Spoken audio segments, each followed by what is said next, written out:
को जन्मे व्यक्ति जन्मजात फाइटर होते हैं। कठिन से कठिन बाधाओं को पार करने का साहस रखते हैं। दबंग प्रवृत्ति के होते हैं, बहुत ही साहसी होते हैं, हठी भी होते हैं, दृढ़ इच्छा शक्ति रखते हैं, स्वच्छंद प्रवृत्ति लिए होते हैं, अपने किसी भी काम में किसी की भी दखल अंदाजी पसंद नहीं करते। कोई इंटरफेयर करे तो उस काम को बीच में ही छोड़कर वहां से चले जाते हैं।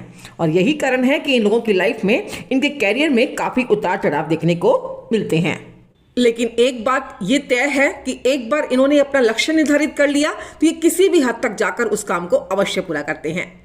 इनके भीतर छिपी मौलिकता, इनका सनकीपन इन्हें सफलता तक पहुंचाकर ही रहता है। ये लोग अपने लक्ष्य के प्रति, अपने कर्तव्य के प्रति पूर्णतया समर्पित रहते हैं। एक्चुअली ये लोग हार बिल्कुल भी बर्दाश्त नहीं कर पाते हैं। जीवन में सफलता पाना ही इनके जीवन का एकमात्र लक्ष्य होता है और अपने लक्ष्य को पाने के लिए बड़े से बड़ा जोखिम उठाने को भी तैयार रहते हैं।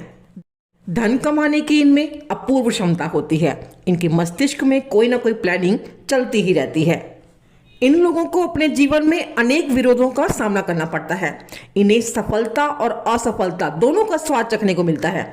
ये लोग अपनी कार्यशैली और घटनाओं में परिस्थिति अनुसार परिवर्तन करते रहते हैं।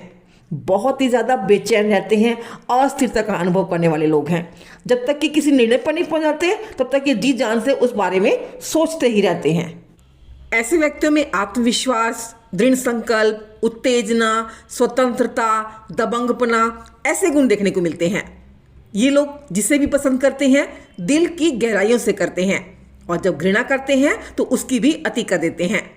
अपनी लड़ाई स्वयं लड़ते हैं। हर समय किसी न किसी काम में ये आपको व्यस्त नजर आएंगे। एक अच्छे वक्ता होते हैं। लेखन कला इनमें अद्भुत होती है। मल्टी टैलेंटेड पर्सन होते हैं ऐसे लोग। मानवतावादी, समाज को सुधारने की बहुत सारी योजनाएं ये बनाते रहते हैं और प्रशंसा पाकर ये अपने लोगों के पक्ष में बड़े बड़े काम तक कर डालते हैं। इन लोगों का प्रारंभिक जीवन कठिनाइयों में गुजरता है। माँ या पिता का साया बचपन में ही सिर से उठते देखा गया है। किसी न किसी कारणवश उनसे दूर हो जाते हैं। धन का भी अभाव देखा गया है और यही कठिनाइयाँ इनके लिए वरदान साबित होती हैं, जो कि इन्हें कम उम्र में ही अपनी जिम्मेवारियां संभालने के काबिल बना देती है। घर और बाहर दोनों के प्रति ये सिंसियर होते हैं। इन लोगों की गुप्त और रहस्यमय विद्याओं में विशेष रुचि देखी गई है। शो ऑफ बहुत ज़्यादा करते हैं। छोटे मोटे कामों में हाथ बिल्कुल नहीं डालते हैं। कुछ बड़ा करने की इच्छा शक्ति रखते हैं। दूसरों को राय देने में सबसे आगे होते हैं।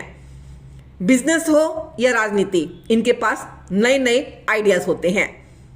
हर समस्या की जड़ तक पहुंच जाते हैं। खोजी प्रवृत्ति होती है। काम के प्रति भी काफी डेडिकेटेड होते हैं। बहुत ही बेचैन प्राणी हैं। 24 आवर्स इनका मस्तिष्क चलता रहता है। कोई समस्या आन पड़े तो सबको शक की नजर से देखना शुरू कर देते हैं। एक्चुअली ये किसी पर भी विश्वास नहीं कर पाते हैं। सेल्फ सेंटर्ड होते हैं। आप लोगों में ज्ञान है, स्वाभिमान है, ऊंचाइयों को छूने का जज्बा है, क्रिएटिव माइंड है, हाई क्वालिटी वाली सोच। आप लोगों के पास न सिर्फ किताबी ज्ञान होता है बल्कि दुनियादारी वाली बुद्धि, विवेक विद्यमान है। लोगों को कन्विंस करने की आप में अद्भुत क्षमता है। अचानक से आए आपके विचारों में या काम में अचानक परिवर्तन कोई भी नहीं समझ पाता है और ना ही पकड़ पाता है। आप लोगों के पास लीडरशिप क्वालिटी होती है। काम को आप बहुत ही यूनिक तरीके से करना चाहते हैं। आपकी कमांडिंग नेचर है। इंटेलिजेंट बहुत हैं। पेशेंस के कारण आप लोगों को प्रभावित भी कर लेते हैं। कुछ ना कुछ सीखते रहना, क्यूरियोसिटी बहुत होती है आपके अंदर कुछ भी जानने की। बहुत ही शंकालु हो जाते हैं और इतने हो जाते हैं कई बार कि नेगेटिव हो जाते हैं। इसीलिए आप में नेगेटिविटी भी ज़्यादा देखने को मिलती है। आपको इस पर काम करना होगा। अपने माइंड को हमेशा पॉजिटिव वे में रखना चाहिए। आपको हमेशा ये ध्यान में रखना चाहिए कि सिक्के के दो पहलू होते हैं। आप लोगों के पास धन की कमी नहीं होती। नाम, मान, सम्मान सब कुछ होता है आपके पास, लेकिन फिर भी आपकी किसी से नहीं बनती। हर बात में आप अपना कंट्रोल चाहते हैं, बहुत पॉजेसिव हो जाते हैं। इसीलिए अकेलेपन की शिकार भी रहते हैं, डिप्रेशन के शिकार हो जाते हैं और अग्रेसिव होकर कोई ना कोई रिएक्शन कर जाते हैं। फिर आप इम्पेशेंस हो जाते हैं। जो भी काम करते हैं उसमें कुछ ना कुछ उथल पुथल मची रहती है। आपको यहाँ समझना होगा कि राहु कलयुग का राजा है। अगर आप अपने राहु को बैलेंस कर लेते हैं तो इस भौतिक जीवन में धन देने वाला ये सबसे एकमात्र अंक है। आपको यहाँ अपनी एनर्जी को कंट्रोल करना होगा, पेशेंस रखनी होगी, अपने प्रियजनों, अपने पार्टनर को स्पेस देना होगा, ओवर पॉजेसिव होने से बचना होगा, अपनी जिद और इगोस्टिक नेचर पे, अपने एग्रेशन पे काम करना होगा, लोगों के साथ मिक्सअप होकर रहना होगा। तभी आप सफलता की सीढ़ियां चढ़ने के साथ साथ अपने पारिवारिक जीवन में भी अच्छा कर पाएंगे। आप अपनी तरफ से बेस्ट करते हैं, दूसरों के लिए हेल्पफुल हैं, लेकिन काम करते हैं अपने तरीके से। और यहाँ पर यही समस्या निकल कर आती है, क्योंकि ज़रूरी नहीं है कि आपके द्वारा किया गया काम सामने वाले को पसंद आए। और अक्सर ऐसा ही होता है, लोगों को जब आपका काम पसंद नहीं आता तो बहुत एग्रेसिव हो जाते हैं आप। आपको यहाँ समझना होगा, अपने क्लाइंट्स को, अपने कस्टमर की सोच को समझना होगा, आपको उनके मुताबिक काम करके देना होगा, तभी आप एक सक्सेसफुल पर्सन की लिस्ट में शामिल हो पाएंगे। 4 नवंबर को जन्मे लोगों की सूर्य राशि है वृश्चिक, जिसके स्वामी हैं मंगलदेव। कुंडली में सूर्य आपका जिस भी राशि में होगा वही आपकी सूर्य राशि होगी। अगर आपका सूर्य वृश्चिक राशि में है तो ये वीडियो आपके लिए है। अगर आपका सूर्य तुला राशि में है तो आपको मेरी 4 अक्टूबर वाली वीडियो देखनी होगी। और अगर आपका सूर्य धनु राशि में है तो आपको 4 नवंबर को आने वाली मेरी वीडियो का इंतजार करना होगा, तभी आप अपने बारे में सही जानकारी प्राप्त कर पाएंगे। सूर्य राशि हमारी सामाजिक छवि को दर्शाती है। आपका सोशल स्टेटस कैसा रहेगा ये हम सूर्य राशि से भली भांति जान सकते हैं।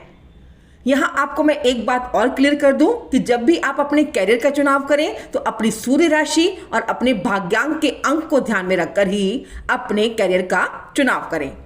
हमारी बर्थ डेट हमारे नेचर को दर्शाती है, जबकि हमारा भाग्यांक, जो कि ईश्वर के द्वारा दी गई डेस्टिनी है, हमारे पूरे जीवन की डेस्टिनी है। इसीलिए आप सभी को अपने मंथ और अपनी डेस्टिनी के अनुसार ही कैरियर का चुनाव करना चाहिए, तभी आप अपनी मंजिल को आसानी से प्राप्त कर पाएंगे।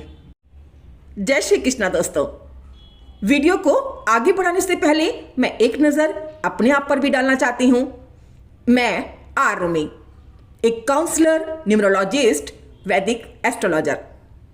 अगर आप भी अपनी लाइफ से जुड़ी किसी भी प्रकार की समस्या का समाधान मुझसे पर्सनल कंसल्टेशन चाहते हैं तो आप मुझसे इंस्टाग्राम पर जुड़ सकते हैं, या फिर मुझे आप मेरे व्हाट्सएप नंबर पर भी मैसेज कर सकते हैं, जहां आप डिटेल में सारी जानकारी मुझसे प्राप्त कर सकते हैं। काउंसलिंग के जरिए आप अपनी डेट ऑफ बर्थ और कुंडली प्रेडिक्शन के द्वारा नेम के आधार पर अपनी हर प्रकार की समस्या का समाधान मुझसे 2 या 3 सेशन में प्राप्त कर सकते हैं। लेकिन यहाँ एक बात का अवश्य ख्याल रखिएगा कि ये पर्सनल कंसल्टेशन पेड होती हैं। चलिए वीडियो को आगे बढ़ा लेते हैं और जान लेते हैं 4 नवंबर को जन्मे लोगों के बारे में थोड़ा सा और अधिक गहराई से। आप लोगों पर राहु और वृश्चिक के मंगल का प्रभाव विशेष रूप से देखने को मिलेगा। राहु एक छाया ग्रह है। ये समाज की सीमाओं को तोड़ने के लिए व्यक्ति को प्रेरित करता है। नाम, पैसा, शोहरत, भौतिक व्यसनों की और व्यक्ति को इच्छाओं की पूर्ति के लिए उकसाता है। राहु लालच, जुनून, भूख, इन सब का प्रतिनिधित्व करता है। ये व्यक्ति को भ्रम में डालता है, संदेह, चालबाजी, स्वार्थ, शंकालु प्रवृत्ति दे देता है। और वहीं दूसरी ओर मंगल एक एनर्जी है, अग्नि तत्वी राशि है। मंगल सेनापति है, एक योद्धा है, फाइटिंग स्पिरिट देता है। मंगल अच्छी मैनेजमेंट पावर देता है। मंगल से ही जीवन मंगलमय बनता है। मंगल हमारा शरीर है, रक्त का कारक है। मंगल ही आपकी पर्सनैलिटी को दर्शाता है, जबकि राहु केवल सिर है, वो भी एक असुर का सिर। राहु बहुत ही ज्यादा इंटेलिजेंट है। चालाकी से अमृत पी लेना कोई मामूली बात नहीं थी। सुदर्शन चक्र भी राहु के छल को काट नहीं सका। अमृत का घूंट उसके गले के नीचे उतर ही गया, और यही कारण है कि आज भी राहु केतु अमर हैं। वृश्चिक का मंगल एक जल तत्वी राशि है, इसीलिए ऐसा व्यक्ति बहुत ज्यादा इमोशनल होता है। ऐसा व्यक्ति इमोशनल होकर काम करता है। ऐसे व्यक्ति में काम भावनाएं भी ज्यादा जागृत होंगी। छोटी छोटी बातों को दिल पर लगा लेते हैं। जबकि राहु को संक्रमण का कारक भी माना गया है, विस्फोट का काम करता है। या राहु मंगल की एनर्जी को अच्छी दिशा में भी घुमा सकता है और गलत दिशा में भी ले जा सकता है। अब अगर मंगल और राहु मिल जाएं तो ये अंगारक योग की स्थिति उत्पन्न कर देते हैं, क्योंकि मंगल अग्नि है तो राहु विस्फोट है, यानी कि अग्नि को भड़काने वाला, मंगल की एनर्जी को अपनी इच्छा अनुसार घुमाने वाला। अगर ये योग अच्छी स्थिति में है, शुभ है, तो व्यक्ति अपनी मेहनत से नाम, पैसा, शोहरत खूब कमाता है और तेज बुद्धि होने के कारण ये मार्केटिंग फील्ड में जबरदस्त सफलता प्राप्त करता है। व्यक्ति अनुशासन प्रिय होता है, लेकिन मंगल और राहु के इस योग को ज्यादातर बुरे परिणाम ही देखने को मिलते हैं। फिर ऐसी स्थिति में व्यक्ति का स्वभाव क्रोधी, आक्रामक, हिंसक, नकारात्मक हो जाता है, जहां तक कि अपने भाइयों से, मित्रों से, रिश्तेदारों से संबंध खराब हो जाते हैं। धन संबंधी परेशानियां उसके साथ लगातार बनी रहती हैं। लाइफ में उतार चढ़ाव बहुत आते हैं।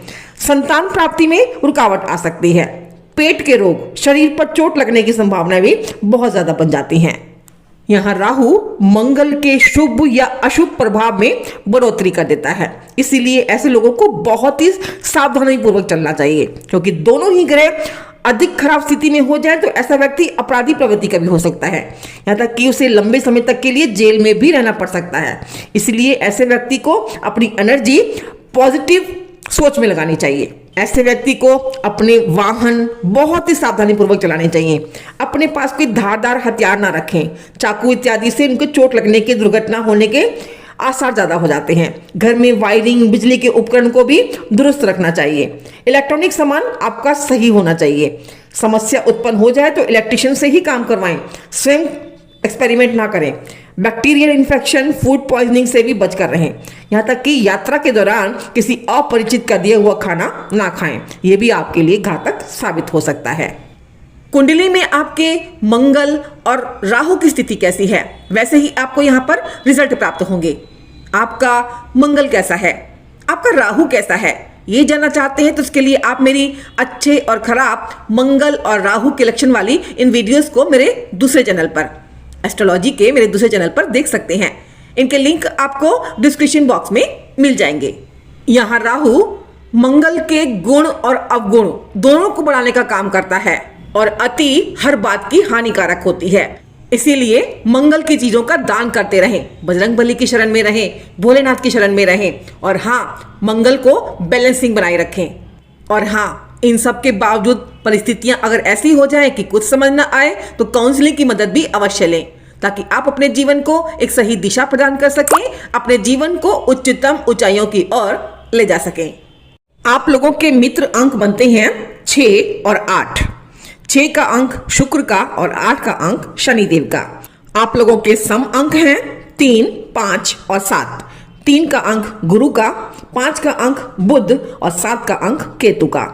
आपके शत्रु अंक होते हैं 1, 2 और 9। 1 का अंक सूर्यदेव, 2 का अंक चंद्र और 9 का अंक मंगलदेव का। आप लोगों की शुभ तिथि है 4, 13, 22 और 31 तारीख। इसके साथ ही 6, 15 और 24।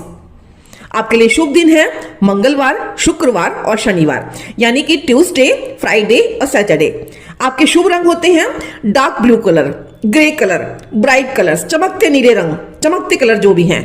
आप लोगों की दोस्ती और कंपैटिबिलिटी उन लोगों के साथ अच्छी और अधिक घनिष्ठ देखी गई है जो आपके ही टाइम पीरियड में पैदा हुए हैं, यानी कि 21 जुलाई से 27 अगस्त और 21 अक्टूबर से 27 नवंबर के मध्य जन्मे लोग। और अगर इस समय के बीच में आपके साथी का जन्म 4, 13, 22 या फिर 31 तारीख को हुआ है तो सोने पे सुहागा।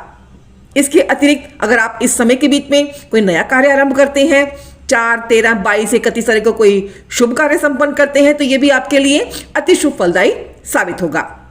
इसके अतिरिक्त 1 जनवरी से 27 फरवरी, 21 अप्रैल से 27 मई, 21 सितंबर से 27 अक्टूबर और 21 दिसंबर से 31 दिसंबर के मध्य जन्मे लोगों के बीच आपके विपरीत लिंगी आकर्षण आसानी से देखे जा सकते हैं। अगर आप अपने बारे में और भी अधिक जानकारी चाहते हैं और भी गहराई से जानना चाहते हैं अपने आप को, तो मेरे साथ जुड़े रहिए। मेरे चैनल को अगर आपने अभी तक सब्सक्राइब नहीं किया है तो कृपया जरूर सब्सक्राइब कर दीजिएगा। वीडियो अगर अच्छी लगती है तो आगे शेयर करना भी बिल्कुल मत भूलिएगा।